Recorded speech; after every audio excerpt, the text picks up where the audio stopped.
외도한 남편 버리기. 나이 40에 이혼을 결정하게 되신 분을 보면서 남일 같지 않다 생각이 들면서 몇 년 전에 제가 떠올랐습니다. 처음으로 익명을 빌려서 제 바람난 이제는 전 남편이 된 인간 이야기를 하면서 어떻게 살아내야 할지를 물었다 호되게 혼났습니다. 살지 말고 버리라는 말들이 대부분이었습니다. 저도 제 일이 아닐 때는 그렇게 얘기했지만 정작 제 일이 되고 보니 아이 핑계를 대면서 선택을 못하고 괴로워했었습니다.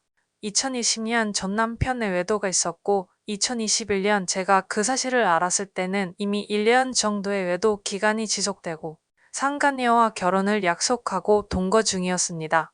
사정 모르는 시댁에서는 제게 대나왔다는 년이 상식이 부족하다. 저희 부모님께는 너희 부모라고 칭하며 저희 부부의 문제가 저 때문이라고 하셨고요. 모든 사실이 밝혀지고 그날로 집에 들어온 전 남편은 제가 자신의 거래처에 상간 사실을 알릴까봐 상간이어 맞아버리고 제 집에 들어와서 제 동체만 살피고 있었습니다. 집에서는 하루 종일 게임만 해댔습니다. 적과의 동침이란 그런 것이었겠죠. 그래도 아이는 아빠가 들어온 상황을 유지하고 싶어 했고 그런 아이를 위해 버티던 저는 병이 깊어져 공황장애까지 알게 되었고 시도 때도 없이 눈물을 흘리며 하루하루를 버텼습니다. 그 과정에서 저는 전 남편이 오랜 시간 동안 성매매를 해온 사실을 알게 되었고 이후로 핸드폰을 2개씩 개통해서 살고 있다는 것을 알게 되었습니다. 전 남편의 지인은 오래전부터 저를 또라이로 알고 있었더군요. 드디어 저는 모든 사실을 알고도 당당한 상간녀와 상간남의 응징을 하기로 결심했습니다. 시작은 상간소송이었습니다. 넘쳐나는 증거를 시간 순서대로 이일지를 작성하여 증빙자료 첨부해서 소송을 시작했습니다. 상간남에게는 말하지 않았습니다. 물론 정리했다던 그것들은 지들끼리 정보를 공유하고 있었고 상간녀 변호사는 제게 합의를 하라고 그게 너를 위한 것이라고 했고 상간남은 제게 합의만 해주면 빚이 대부분인 재산 분할을요. 구하지 않고 나가겠다고 했습니다. 역시 멍청합니다. 이 소송으로 끝이 아닌데 말이죠. 재산은 어차피 한 푼도 나눠줄 생각이 처음부터 없었는데 말이죠.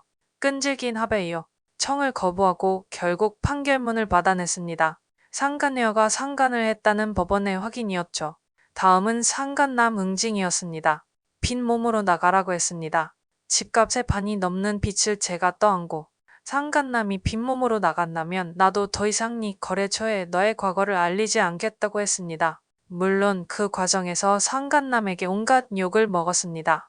상간남은 항상 나도 잘못했지만 으로 시작하는 온갖 비난을 제게 퍼부어댔습니다. 하루는 미안하다고 했다가 뒤돌아서면 제게 최악이라는 독설을 내뱉던 상간남을 결국 쫓아냈습니다.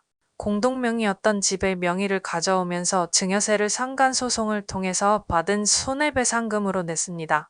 그리고 제게 명품 시계 하나 선물해줬습니다. 이제 상간남을 버린 지 반년이 다 되어 갑니다. 반년 전에 저는 지금의 저를 상상도 할 수 없을 정도로 불안정한 상태였습니다. 2년을 다니던 정신과도 이제 더 이상 가지 않습니다. 물론 아이한테는 아직도 많이 미안합니다. 그래도 그런 쓰레기와 살면서 죽어가는 엄마를 지켜보는 것보다는 힘차고 당당하게 사는 엄마의 모습 보여주고 싶었습니다. 못할 것 같았습니다.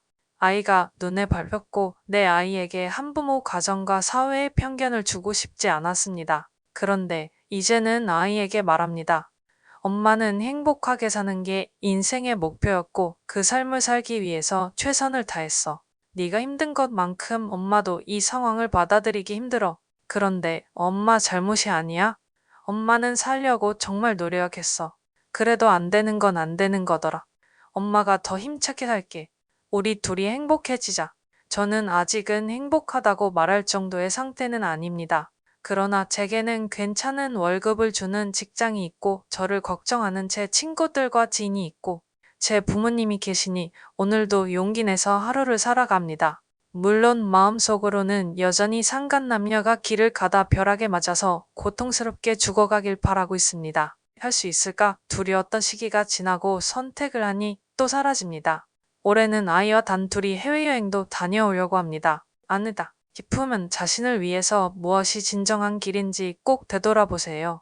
이혼해보니 별거 아닌 건 아니지만 그래도 사라지더군요. 그 지옥에서 벗어나니 살도 집니다. 이혼의 과정이 너무 고통스러웠기 때문에 이혼을 권하지는 않지만 이혼 후의 삶도 어제와 다를 바 없는 하루라는 말은 할 수 있을 것 같습니다. 모두 행복하게 사세요.